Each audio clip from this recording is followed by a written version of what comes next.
Perfetto. Allora, siamo in diretta all'interno del Cantiere delle Donne, il nostro gruppo Facebook.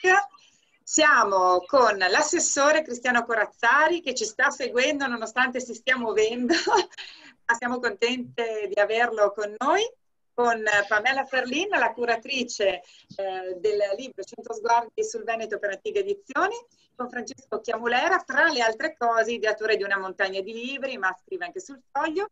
Alessia Gazzali, che è una dell'amministratrice del cantiere e giornalista.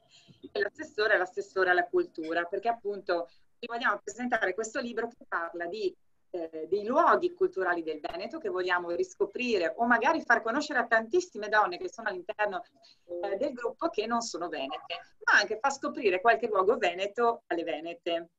Allora, intanto grazie a tutti di essere con noi. Io non so se passo subito la parola all'assessore o meglio di no, intanto la passo a Pamela Ferlin, che ringraziamo di avere appunto ideato anche assieme a me questo evento, questo libro che io faccio vedere, poi mostreremo anche delle foto dal vivo.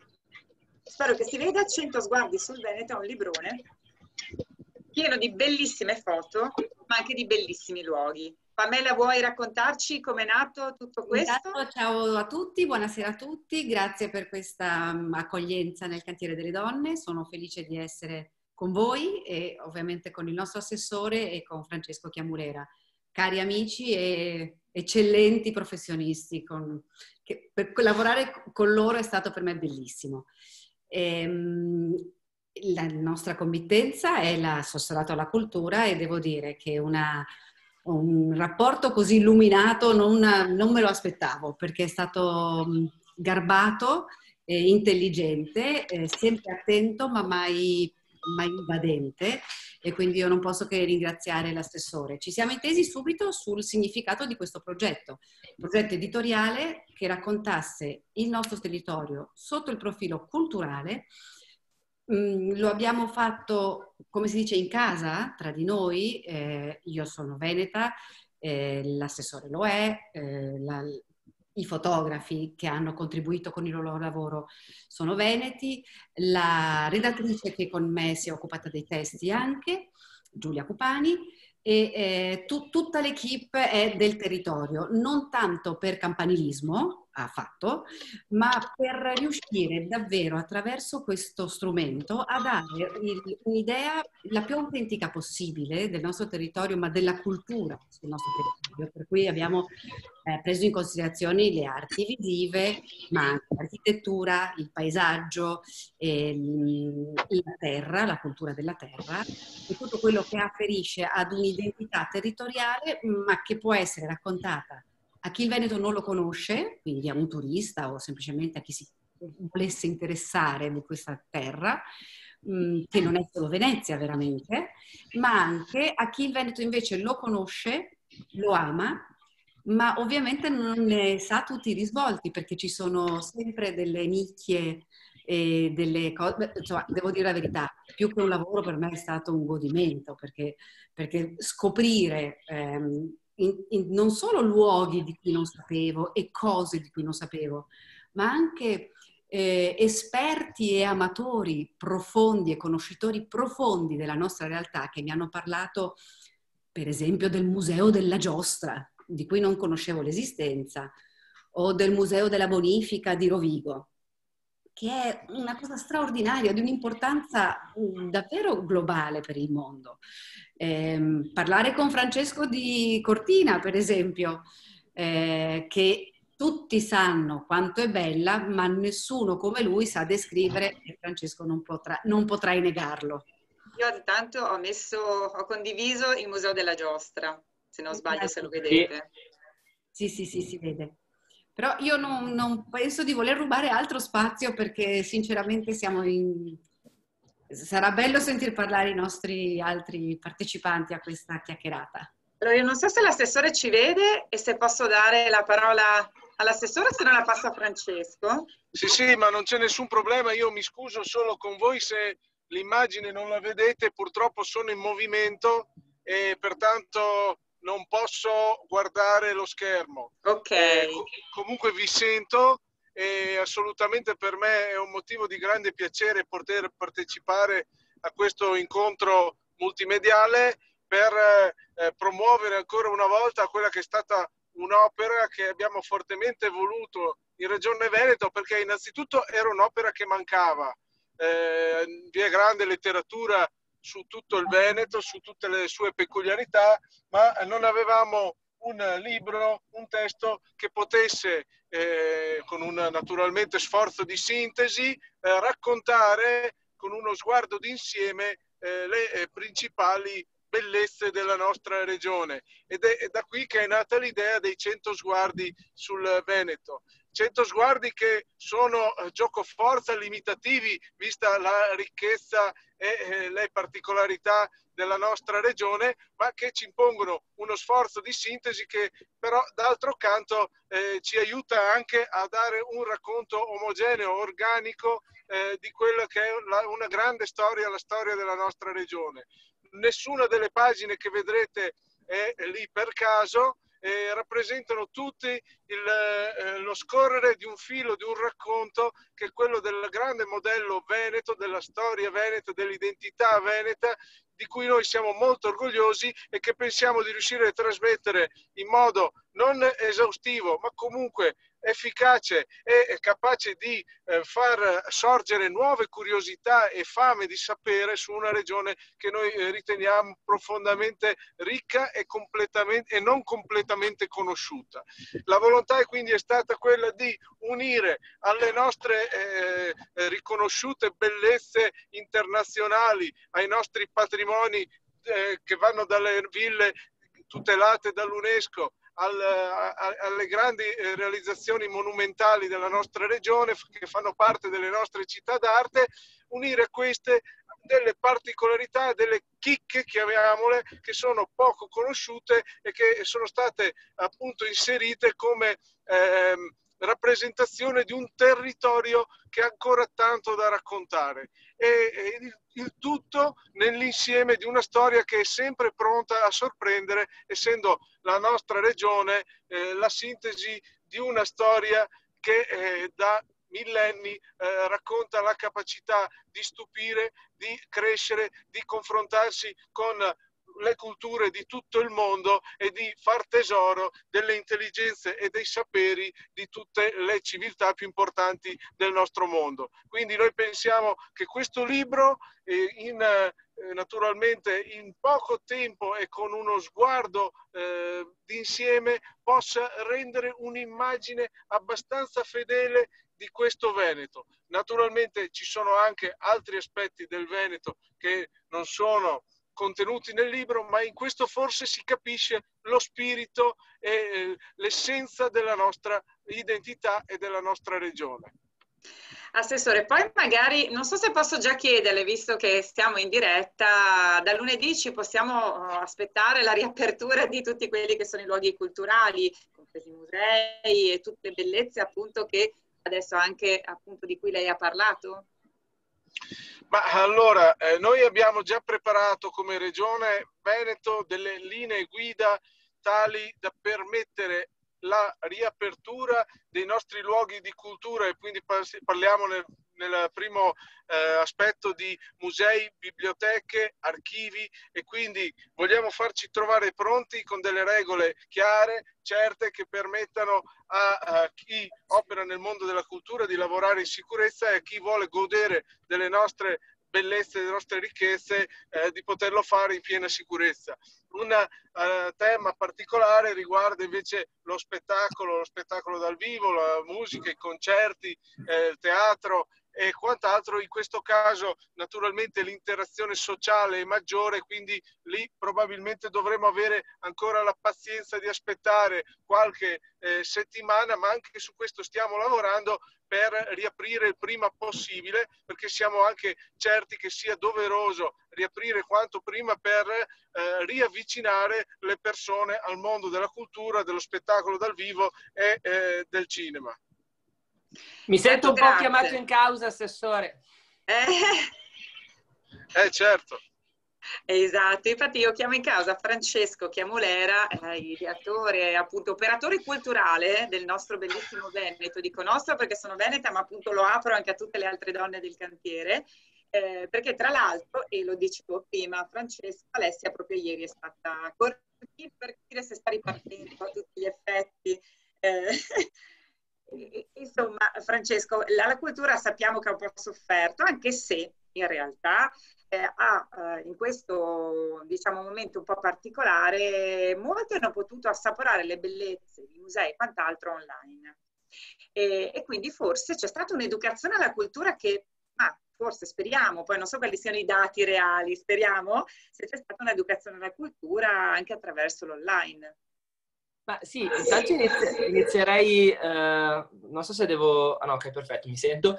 Inizierei dicendo che siccome Pamela Ferlin e Cristiano Corazzari hanno ricordato i 100 sguardi sul Veneto, una delle province che con lungimiranza, evidentemente, i curatori di quel bel libro che abbiamo presentato a Cortina hanno inserito tra le province del Veneto è una provincia immateriale, cioè non c'è soltanto Venezia, Belluno, Rovigo, Treviso, Vicenza, Verona, ma c'è una provincia del Veneto che loro hanno messo come capitolo del libro, che è eventi. Allora, io ho anche di recente potuto parlare con Cristiano Corazzari e so quanto sia forte l'impegno della Regione Veneto, e io di questo li ringrazio molto, ringrazio l'istituzione, perché se ci sta al nostro fianco è fondamentale, come ha fatto in questi anni, e so che tutto lo sforzo è teso a che i problemi vengano risolti e non creati. Quindi sono sicuro che ci vorrà poco e che anche per gli eventi culturali fatti a debita distanza, questa è un po' la notizia che posso anche darvi, così dopo rispondo alla tua domanda sul digitale. Sì, non ti preoccupare. Fammi solo dire che la buona notizia che posso dare è che Stato, Regione e Comune permettendo, insomma leggi permettendo, una montagna di libri non solo si terrà quest'estate da luglio, ma quello che vogliamo fare di questo Festival Internazionale della Letteratura che si tiene dal 2009, quindi ormai ha 11 anni, è fare un'edizione che non sia solo digitale, non sia solo incorporea, ma che sia di carne e di ossa, di idee, di incontri, stavo per dire di abbracci, magari quelli li rimandiamo all'inverno, però in ogni caso nel vedersi da vicino riprodurre quello che è sempre stato il tema fondamentale di Cortina, che è un luogo dove, siccome è uno spazio limitato, anche se delimitato da montagne bellissime, in pochi chilometri quadri si dava un appuntamento delle figure della cultura, del pensiero, della riflessione internazionale, quali era raro trovare in giro per il mondo. Ci sono alcuni snodi simili a Cortina da questo punto di vista, la Costa Azzurra con Cap d'Antibes e non solo, c'è la Normandia con i grandi hotel, ci sono ovviamente i luoghi della Svizzera dove si andava nei sanatori, c'è Cortina. E Cortina è sempre stato questo. Cortina, in questo suo rapporto con il Veneto, con i suoi 100 sguardi, rappresenta proprio il punto di incrocio di civiltà e di culture. E in un momento in cui il cosmopolitismo è messo molto a rischio, anche l'esperienza del digitale ci ha aiutati. Tu adesso poco fa me lo chiedevi, Michela, e adesso hai mostrato l'immagine dell'incontro che abbiamo tenuto con Kathleen Shine, scrittrice americana, che nei giorni di Pasqua abbiamo fatto collegare dalla California con Cortina d'Ampezzo. Quindi il portato del digitale è un portato permanente, ci terrei a dirlo, cioè torneremo a incontrarci in carne e ossa, i libri potranno venire. Oggi ho sfogliato un libro di Hanif Kureishi, Il Buddha delle periferie, e ci ho ritrovato una dedica scritta da suo pugno da Hanif nel 2017 e mi è venuto un po', non dico la lacrima, ma insomma la nostalgia del ritrovarsi di persona. Il ritrovarsi di persona sarà fondamentale, però è anche vero che, come dimostra quello che stiamo facendo adesso con l'avventurosa connessione dell'assessore Corazzari e delle nostre, che siamo più sfaccendati di lui, quindi abbiamo potuto prepararci nelle nostre case, lui invece lavora. Devo dire che però è un portato definitivo, cioè non si torna indietro. Abbiamo segnato un punto di progresso tecnologico che consente di eliminare alcune barriere, e per esempio quello che noi cercheremo di fare quest'estate qua a Mitaccio è di portare anche qualche interlocutore che magari sarebbe stato un po' complicato portare dall'altra parte del mondo, e questo abbatte i costi mantenendo viva in ogni caso la possibilità di parlare insieme e mantenere cosmopolita il mondo della cultura in un momento nel quale, come ha scritto Olivier Guès, grande scrittore francese, ci vorrebbero far passare tutti per neorurali iperconnessi. Niente da dire contro chi vuole darsi l'agricoltura, anzi meno male, se c'è qualcuno, ne abbiamo bisogno, ma noi non vogliamo essere solo dei neorurali iperconnessi, vogliamo continuare a vederci di persona, continuare un domani a viaggiare, a consumare i chilometri, a consumare le pagine, a consumare tutto quello che nutre la bellezza dello stare insieme, della vita dello stare insieme. Speriamo di farlo bene anche attraverso una montagna di libri quest'estate e il prossimo inverno. Grazie Francesco. Alessia, ti cedo la parola? Ah, sei muta? Posso vai Pamela, finché Alessia... il di Alessia per aggiungermi ad una parola spinosa ma molto seria che ha appena pronunciato Cristiano, che è i costi. I costi. Allora, per legarmi all'argomento con cui hai aperto questo secondo momento della nostra conversazione, sì. È vero che in questo momento di reclusione, di pandemia e di tutto quello che sappiamo, e è stato detto molto bene di tutto, c'è stata un'enorme offerta online di contenuti culturali, che siano i musei che si possono visitare attraverso delle visite virtuali, che siano i contenuti come quelli che Francesco ha trasferito sul web, degli incontri che normalmente avevamo di persona e che invece ora abbiamo dovuto fare mediati dallo strumento digitale, eccetera, eccetera.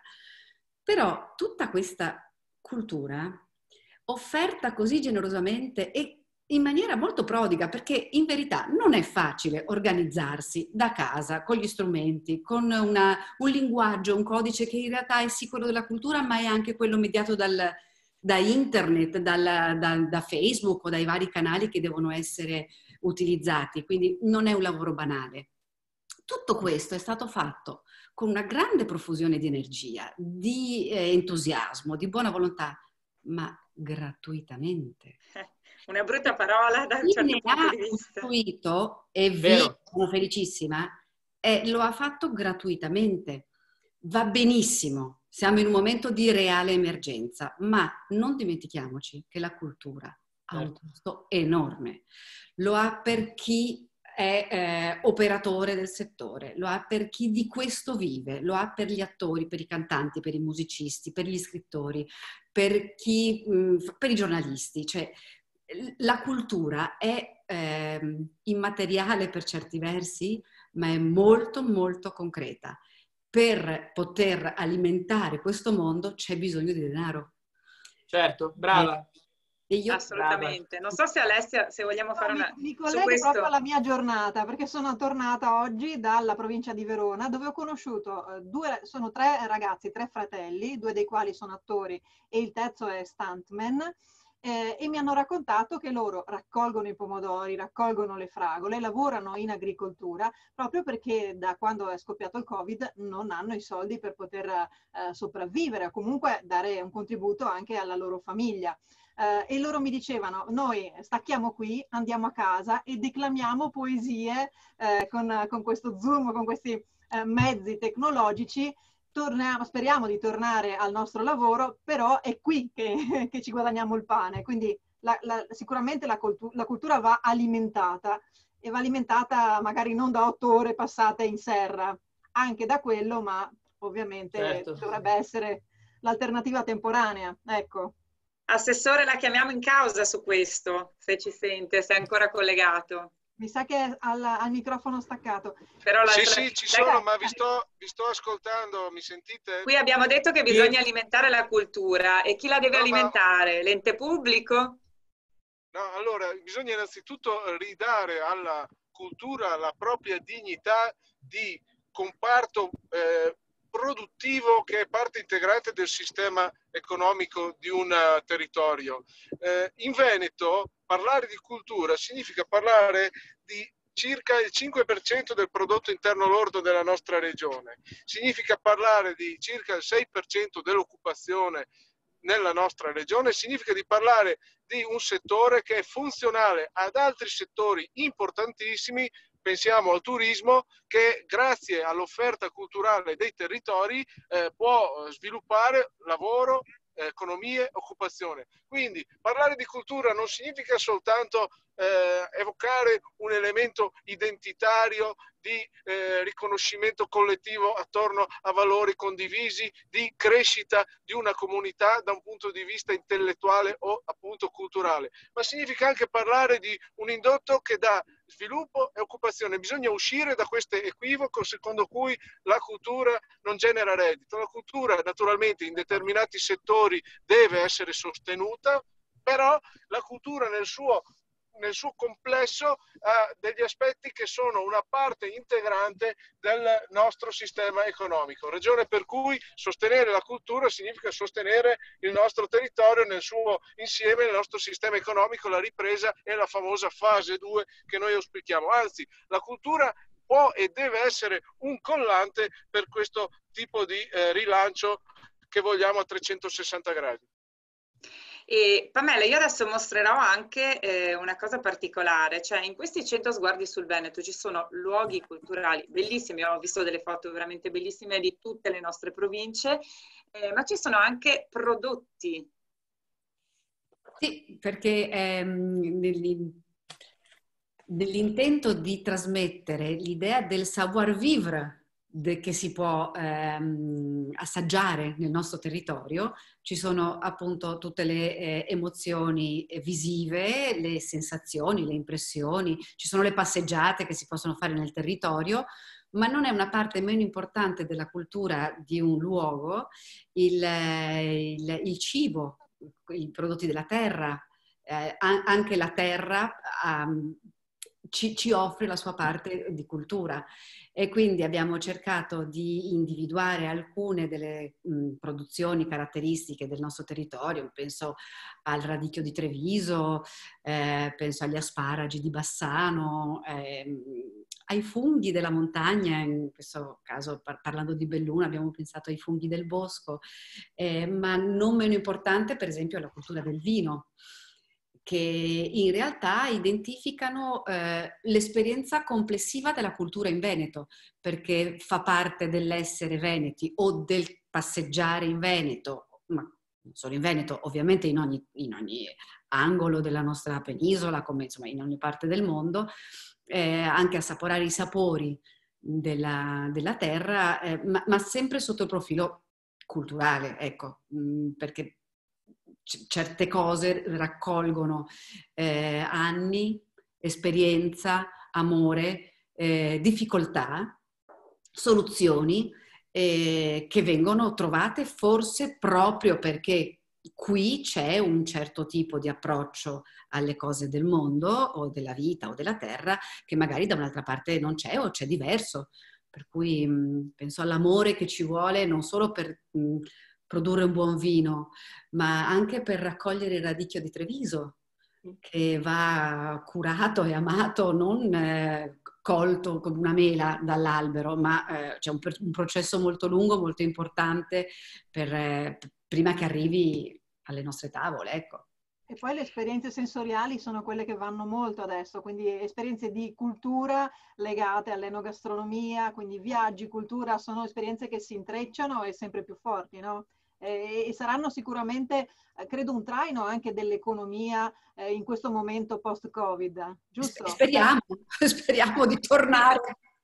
Raccontiamo, e ovviamente il libro è nato prima di tutto questo, quindi adesso io stavo mettendovi in onda appunto anche quelli che sono gli eventi, ovviamente, che adesso saranno ridimensionati, ma che speriamo di riavere presto con noi o magari in un'altra forma. Sì, io voglio ringraziare Francesco perché, come al solito, anche oggi è riuscito a regalarci una delle sue genialità quando ha detto della provincia immateriale che è quella degli eventi. Grazie Francesco.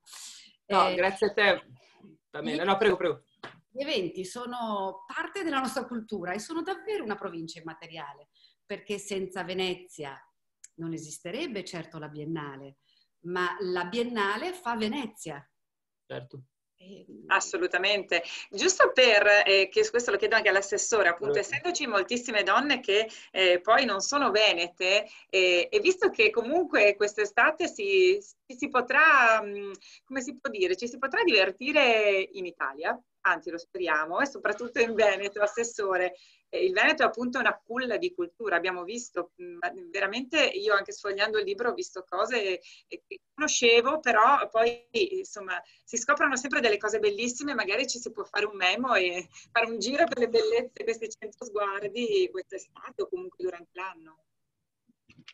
Sì, sicuramente la volontà del testo era anche quella di sviluppare una curiosità e una volontà di promozione del territorio, quindi non un testo che fosse impegnativo da un punto di vista del contenuto tecnico-scientifico, se vogliamo dire così, ma un testo che fosse anche fruibile dalla gran parte delle persone e sviluppasse la voglia e la curiosità di conoscere e di approfondire un viaggio, un percorso.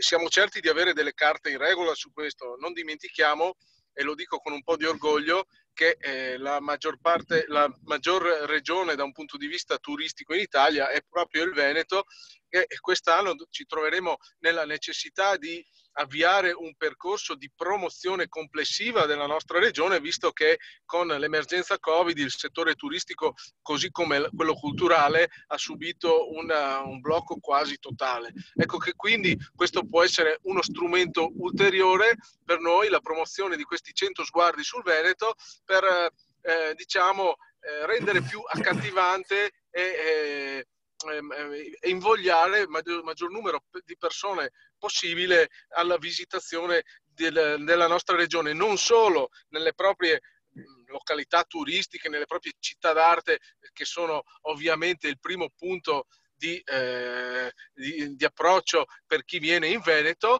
ma anche in un Veneto più profondo che sicuramente ha molto da offrire in termini di conoscenza, di scoperta, di particolarità, di gastronomia, di arte, di cultura, di architettura, di natura. Insomma, quando parliamo di paesaggio veneto, non a caso parliamo di quell'interazione tra l'uomo, le sue attività, la propria storia ed un territorio naturale meraviglioso. Ecco, questo mix che ha generato il paesaggio veneto, decantato dai grandi pittori nascimentali, ecco, è proprio il nostro valore aggiunto.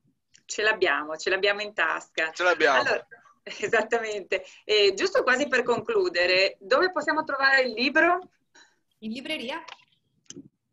Allora, il libro naturalmente è stato fornito alle nostre biblioteche, ai nostri comuni dalla regione, perché abbiamo ritenuto giusto che questo testo in una sua parte fosse messo a disposizione delle amministrazioni comunali, molte delle quali sono coinvolte direttamente con delle presenze all'interno del libro, e delle nostre biblioteche. Naturalmente è un libro che è anche un prodotto acquistabile, bellissimo, penso unico e anche molto originale, e quindi in libreria io spero che ci sia anche un passaparola che porti ad un buon riscontro di vendite di questo testo. Ovviamente anche a Cortina, Francesco. Anche a Cortina, ovviamente. Tra l'altro volevo dire due cose su quello che ha detto Cristiano Corazzari. Intanto, molto bello e giusto che non si parli soltanto della cultura come un orpello, ma come, poi Cristiano mi perdonerà se uso un termine un po' marxiano, ma la struttura e non solo sovrastruttura. Cioè la cultura non è una cosa per agghindarsi e far vedere che si sta bene in società, ma come dice Cristiano Corazzari, ed è vero, è ossatura ormai anche economica della nostra regione. Io mi ero portato oltre ai 100 sguardi oggi qua, il Viaggio in Italia di Guido Piovene, 1957. Questo capolavoro assoluto racconta di un Veneto, scrive nel 57 Piovene, nel quale ci sono ancora sacche enormi di miseria. E quando voi sentite i nomi dei territori nei quali, in realtà parliamo delle 3 Venezie, nelle quali c'era miseria, cita dei territori, ve li dico, la provincia di Belluno, il Trentino, il Friuli e certe parti del veneziano, che adesso non sono benestanti, sono quasi opulente, ma non opulente perché hanno avuto delle prebende, opulente perché hanno un'ossatura industriale fantastica. Quindi, quanta strada è stata fatta in soli 70 anni dai veneti rispetto a quel, anzi meno di 70, 60 anni da quel 57 in cui Piovene dava le stampe a questo libro, tantissima. E anche l'idea del Veneto benestante, che invece è già più anni 80, però che alla fine sulla cultura sgancia poco, tanto per essere chiari, è uno stereotipo, è falso. Non solo, come ogni volta diciamo con l'assessore, abbiamo un sacco di lettori in Veneto, ma se uno si rivolge alla platea dell'imprenditoria, l'imprenditoria c'è. Ovviamente va incentivata a fare questo. Ha fatto bene anche a dire Pamela Ferlin, secondo me manca in Italia molto una cultura della donazione dei privati, non necessariamente con un brand aziendale, tanto per essere chiari, cioè voglio parlare di cose concrete. Non necessariamente tutto deve essere passato attraverso l'ufficio del marketing di un'azienda che vaglia se questo possa essere di immagine utile per il marchio.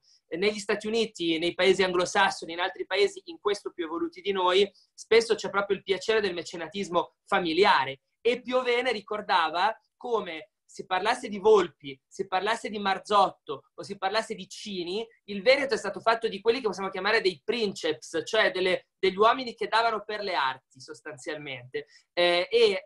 Questo avveniva nel passato, può avvenire secondo me anche nel presente e nel futuro, se un po' si incentiva questo, anche nonostante in tempi di coronavirus, perché può diventare un modo per legare delle singole passioni e interessi di illuminati alle sorti della cultura, a fianco della mano pubblica nella quale noi continuiamo a credere in maniera indefessa, assoluta, ci mancherebbe. E un'ultima cosa, è vero anche che riguardo al paesaggio ci sono dei margini per giocare moltissimo e fare delle cose bellissime, se è vero che, sempre citando Piovene, massimo è il piacere dei veneti nella voluttà dell'estetizzarsi, cioè del vivere nella bellezza e la bellezza. E allora noi, sfruttando il digitale, abbiamo fatto molte dirette, per esempio, tra le montagne delle Dolomiti, e vi assicuro che presentare un libro, anche solo per 15 minuti, con dietro le 5 torri illuminate al tramonto, o con il Pomagagnon mentre il sole si sta abbassando, o con dietro i prati verdi di Cortina, come faremo quest'estate, dà un piacere proprio estetico che porta e nutre anche il piacere della cultura. Non è soltanto ambientazione, ma c'è una sorta di dialogo che si instaura tra quello che tu stai raccontando e il mondo che ti circonda e la bellezza che ti circonda. Visto che siamo al Cantiere delle Donne, anche lo faremo con molte autrici, come già abbiamo fatto, dicevo prima, della Shine, un'altra della quale abbiamo fatto un invito alla lettura, si chiama Shoshana Zuboff ed è una grande docente di Harvard che sta raccontando come i nostri strumenti della tecnologia, oltre a darci tante belle dirette, ci controllano anche, leggono i nostri dati facciali e fanno delle cose sulla nostra privacy non sempre buone. Ci voleva una donna forse per arrivare a questo concetto basico e semplicissimo. Francesco, chiarissimo. Magari, guarda, ti ospiteremo nel Cantiere delle Donne per darci buoni suggerimenti di lettura, non solo al femminile ovviamente. Assessore, è con noi che stiamo per chiudere, vediamo se c'è, eccolo qui. Ci sono, parcheggiato, ci sono. Ah, fantastico! Quindi siamo arrivati anche al parcheggio. Allora, noi la ringraziamo naturalmente di essere stato nostro ospite. Speriamo di averla anche prossimamente, di continuare a parlare di cultura, perché è veramente importante e ne abbiamo bisogno proprio. Dobbiamo nutrirci di cultura, visto che ne abbiamo molta anche a fianco. E la ringrazio veramente a nome di tutto il Cantiere delle Donne. Ringrazio Francesco anche per questi spunti importantissimi. Verremo tutti a Cortina, anzi, visto che bisogna stare a distanza, voi avete ci vediamo a Cortina allora. A Cortina, esatto, organizziamo un incontro del Cantiere delle Donne a Cortina quando ci sarà. Bellissimo. Mi aspetto un invito. Pamela, allora grazie davvero perché sei stata quella che ha dato là. Come si dice in gergo calcistico, hai lanciato la palla, adesso dobbiamo fare gol, anzi abbiamo fatto. Sguardi sul Veneto, quindi per chiunque voglia acquistarlo è online, nelle librerie, ma anche nelle biblioteche che sono aperte. Questo è importante dirlo, finalmente sono aperte. Grazie davvero a tutti e ci fermiamo qui con la diretta e fra pochissimo il tutto andrà anche su YouTube. Grazie a tutti. Arrivederci, grazie. Grazie. Grazie.